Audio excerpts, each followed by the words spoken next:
Are we on? Okay, Carly, wait. Okay, now I want to talk about FAR. And I think that we first started as TADA in 1997. And every year that we have had FAR, we've had a chairperson of FAR. And the chairperson has been elected by the learners themselves. Now, I don't know what criteria learners use to choose the FAR chairperson, but what I do know is that the election is done very, very fairly, where votes are counted, and votes depend entirely on the speech of the chairperson on that particular day. Now this year, our chairperson's name is Carly van der Westhuizen. Carly has been in FAR since grade 8. Carly has also played a major role in some of the activities of FAR, namely being an actor in our play Into the Sunlight, which we are reviving this year.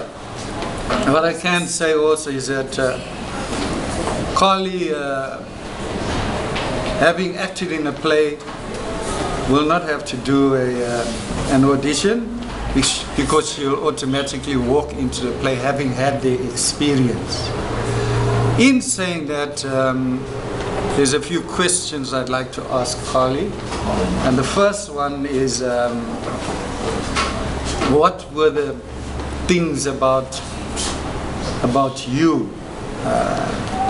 What were the qualities you think the learners were attracted to in choosing you as a chairperson of FAR? Well, when I said my speech, I was just speaking about my experience that I've had in FAR. And ever since I've been in grade 8, I was a very shy person. But being in FAR made me become confident, and I saw that I could lead them because I had leadership skills, and that even with my confidence I could talk, I have good communication skills, and they just saw that now this one would be a very good leader for us. Okay, so you do understand that being a leader means a lot of pressure, and besides the pressure of completing your schoolwork and passing exams, there's going to be a pressure on you leaving a legacy at Fairvale Secondary, and in looking at your own vision, what legacy do you see yourself leaving at Fairvale? Well, currently, people have come up to me and they say that they look up to me. So that for me is a motivation. And with the legacy that I'd like to leave is that no matter no matter what you are, or like with your build and everything, you might think that you're small, you might think that you're too big. It just shows that you can do whatever you can do, because right now I'm like the smallest person in this organization, and I'm a leader, I'm everybody's superior. It just shows that you can do anything you can do if you put your mind to it. So that's what I'd like to leave in them. Okay, so in all the years that you spent at FAR, can you think of anybody that you've helped on a personal level? Well, there was a drug addict called Sanele Mukati. We first spoke to him about it, and I remember coming to speak to him about it, but at that time he was still in denial about his drug addiction. But then I think we carried on talking to him and telling him about it, is that it's destroying his life until he came to his senses, and it actually did help him along the way, and he came and he went to rehab, and yeah, he got his help. Yeah, the same guy Sanele you're talking about went through a relapse, and do you think it's because we didn't give him enough support, or do you think it's because he himself is to blame? What do you think?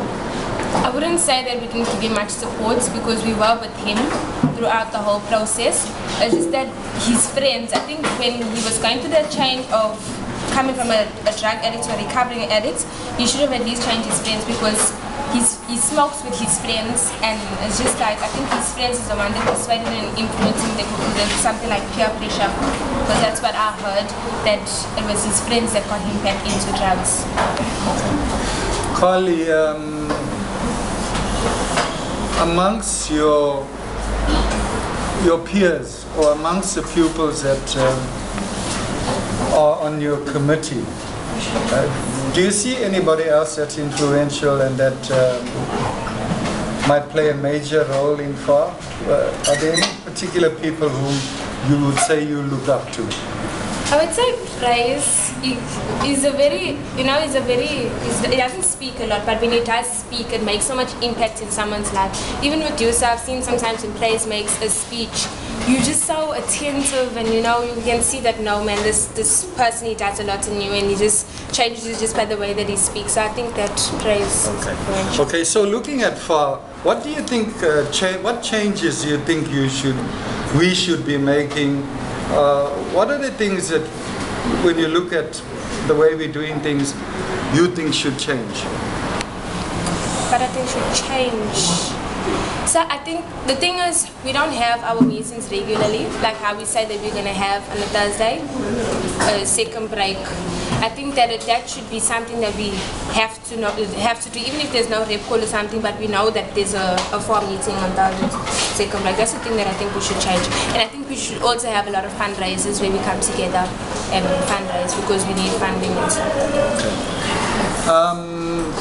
What about shared therapy? You've met Cedric. Cedric has come from the outside of school, and because of his experience in Narcotics Anonymous, has come to assist. What do you think of Cedric, and what do you think of shared therapy? Well, personally, I really like shared therapy, even though it takes up some of my afternoon. And Cedric, him being an ex-addict and alcoholic, it's nice to have someone that has the experience to come and speak to us about it, so because he knows what he's talking about. He's not just there to say his own thing.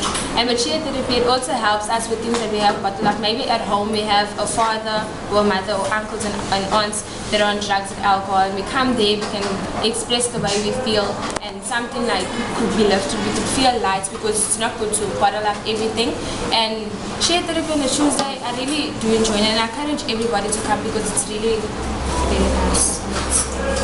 Okay, out of all the years you've been at Fairvale, and out of all the things you heard, and people, drug addicts coming in talking about their experience, their strength and their hope, who was the one person that you listened to that maybe inspired you and struck you about having come back from the dead and recovered and really revived their own lives? Which person can you remember? Honestly, you. Me, right. What about me? What is it that I said to you that struck you so powerfully? But the thing is, what I liked about, well, it's mainly like your family, that they stood with you during your alcoholism, and that assisting, they stood with you and they gave you like the support and everything, and you could have just, like